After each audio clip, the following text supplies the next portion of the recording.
Life's hard when you're a single mom. I fell pregnant when I was 16, and my daughter's father said he didn't want to be a parent so young, so he dumped me when I wouldn't have a termination. I dropped out of school when I had the baby. I called her Tamsin.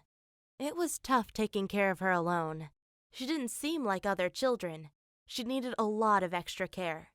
When she was 5, she was diagnosed with autism, which explained her behavior, but it didn't make things easier for me. I was 22, no college degree, no job, nothing. One day, I was looking through Craigslist for ways to make money. I found an ad which said, "Well-off 45-year-old male looking for a lady that likes to be well treated. We can start with coffee and exchange resumes. Your time is valuable, and I'll make sure you don't feel undercompensated.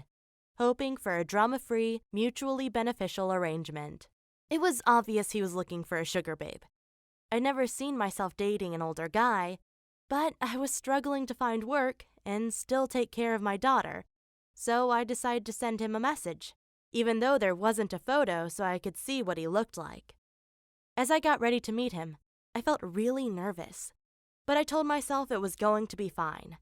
I was doing this to build a better life for Tamsin. We met at a Starbucks, and he said his name was Mark. He was nothing like I expected. He wasn't 45. He was in his 50s and overweight. Still, Mark was easy to talk to, so although I wasn't attracted to him, I figured we'd get on okay. His 2 kids were grown up, and he'd been divorced for years. At the end of our first date, he said, "We should go out for dinner. I know a few good restaurants." I still wasn't sure I wanted a sugar daddy, but I said yes anyway. The restaurant we went to was incredible. My food cost over $100, and it tasted amazing. It was a nice place, but Mark was rather boring. I didn't really want to kiss him afterwards, but I did it anyway. Then he flew me and Tamsin first class to Hawaii. We stayed at a beautiful resort. It was lovely, but he spent so much money on me, I kind of felt guilty, like I owed him something, you know? Still, at least my money worries were over. Mark and I started seeing each other, but he didn't want us to move in together. Instead, he gave me a condo in the city and just came by whenever he wanted. He paid me a $6,000 monthly allowance. He even bought me a Lexus.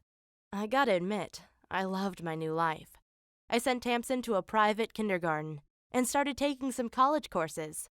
Finally, things were turning around for me. We dated for 2 years until he suddenly dropped me. I think he started seeing a younger woman, but all he said was, "I'm sorry, but I'm gonna end this."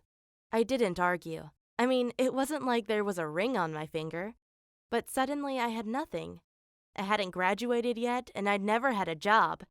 Who was going to hire me? I was so desperate.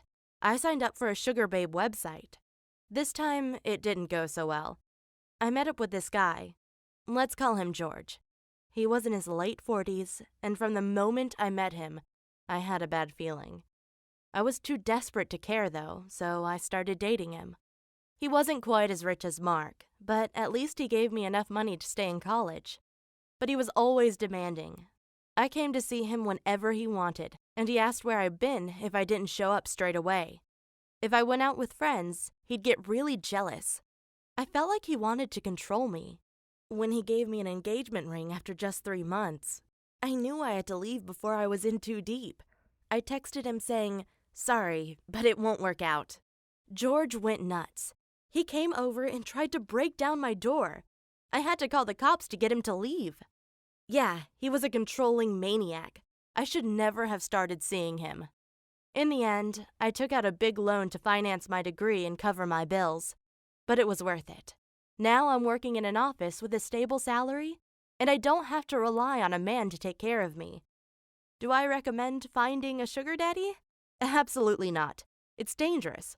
A lot of those guys are troubled and just want to control the women they're with. But maybe, if I was having money problems, I'd do it again. You just don't know what's going to happen.